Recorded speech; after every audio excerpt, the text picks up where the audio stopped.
आज एक प्रश्न रखा है हमारे सामने हमारे कनिष्ठ अधिवक्ताओं ने, जो अभी इस पेशे में नए नए आए हैं, कि निगरानी क्या होती है क्रिमिनल डिवीज़न ऑफ कोर्स, और कब की जा सकती है, कैसे की जा सकती है, और साथ में ही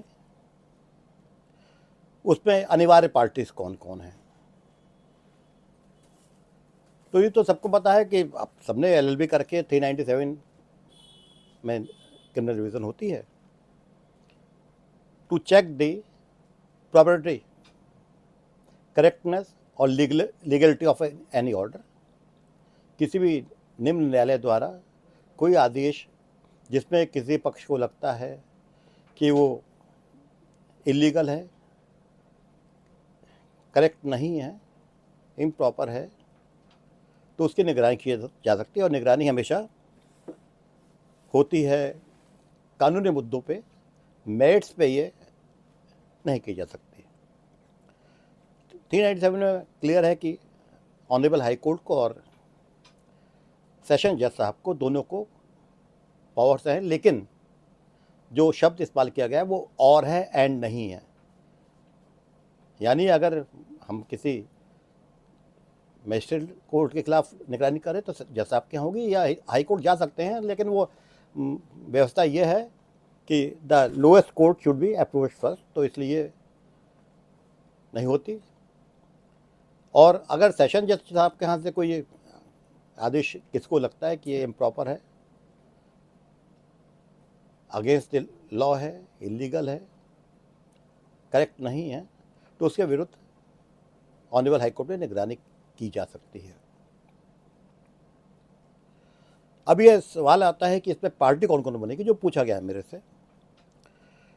तो इसमें एक तो नेसेसरी पार्टी, चाहे वो स्टेट केस हो चाहे कंप्लेंट केस हो, उसमें स्टेट होती है सबसे पहली पार्टी, हर जगह होती है, हर केस में होती है। क्योंकि हालांकि कंप्लेंट केस में लोअर कोर्ट में स्टेट पार्टी नहीं होती, लेकिन क्योंकि वो ऑर्डर किसी न्यायाधीश से के द्वारा पारित किया जाता है, तो उनके आदेश को डिफेंड करने के लिए स्टेट को पार्टी बनाना पड़ता है, निश्चित तौर पर बनाना पड़ता है।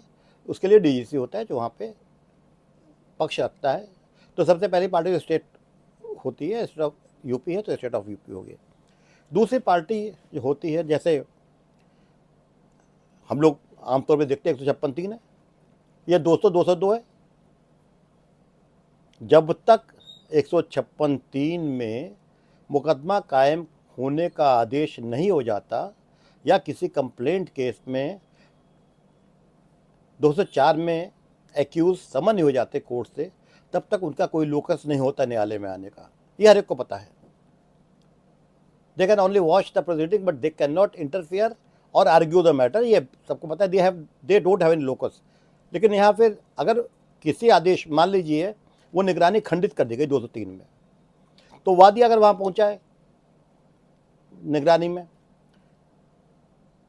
लोअर कोर्ट में दूसरी पार्टी ना तो अपील हुई, ना उनके खिलाफ कोई ऑर्डर पास हुआ, अनइफेक्टेड पार्टी है लोअर कोर्ट के इंक्वायरी के पर्पस के लिए।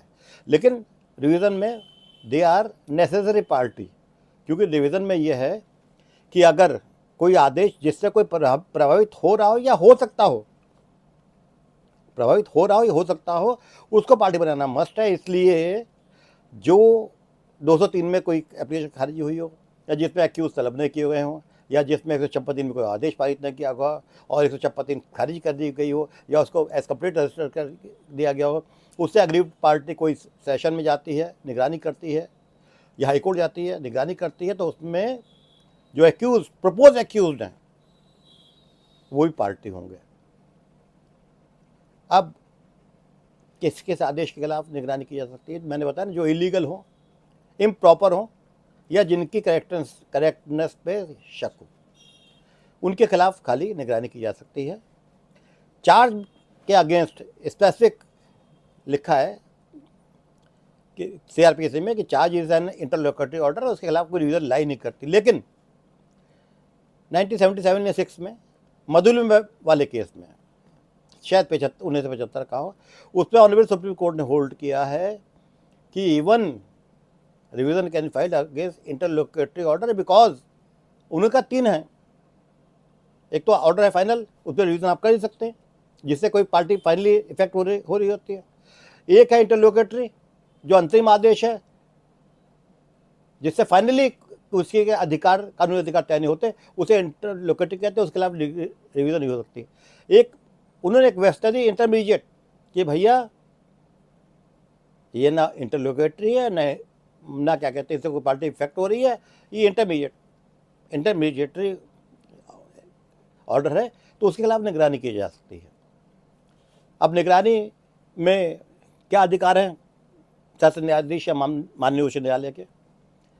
वो सबसे पहले तो अगर वो निगरानी एडमिट करते हैं तो वो कॉल फॉर द रिकॉर्ड करते हैं, रिकॉर्ड बजा कर सारे तथ्य देखते हैं, उसके बाद उसमें मस्ट है क्या कहते हैं कॉल फॉर द रिकॉर्ड करना, आमतौर पर करते हैं। और कई बार अगर अपरेंटली इलीगल ऑर्डर है, करेक्ट नहीं है, इम्प्रॉपर है, तो उसको बगैर at the time of admission finally decide कर देते हैं, कर दिया जाता है।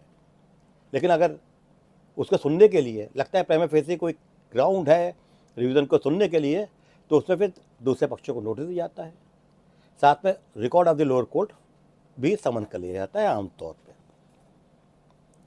और एज एन इंटरिम रिलीफ अगर इट इज अगेंस्ट कन्विक्शन, मान लीजिए कि लोअर कोर्ट से सजा हो गई, जज साहब के यहाँ से अपील खारिज हो गई, तभी हम हाई कोर्ट जा पाएंगे रिवीजन में। तो उसमें जो है कोर्ट को पावर ये है कि कोई सेंटेंस सस्पेंड कर सकती है, कोई किसी फाइन की रिकवरी रोक सकती है, या सेंटेंस सस्पेंड कर दिया, फाइन के लिए मना कर दिया फाइन जमा कीजिए, तो उसके बाद भी रिकॉर्ड का अवलोकन होता है। अगर वो इलीगल होता है उसकी करेक्टनेस देखी जाती है, उसकी प्रॉपर्टी देखी जाती है कि इम्प्रॉपर है नहीं है, तो अगर वो है तो फिर रिवीजन खारिज कर दिया जाता है। और अगर लगता है कि इसमें आदेश जो गलत है तो उसके विरुद्ध जो है फिर एक्शन दे दिए जाते हैं, ऑर्डर पास कर दिया जाता है लोअर कोर्ट को। लेकिन उसमें एक बात है, व्यवस्था सारी ये सुप्रीम कोर्ट तक की यही है अब तक कि no direction can be issued by the session जज और honourable high court to the lower court. वो अपने ऑब्जर्वेशन दे सकते हैं, खाली सिर्फ बता सकते हैं, नीति निर्धारण कर सकते हैं कि आपका ये ऑर्डर इस जगह से गलत है, और फाइनल ऑर्डर जो है वो लोअर कोर्ट ही करेगा,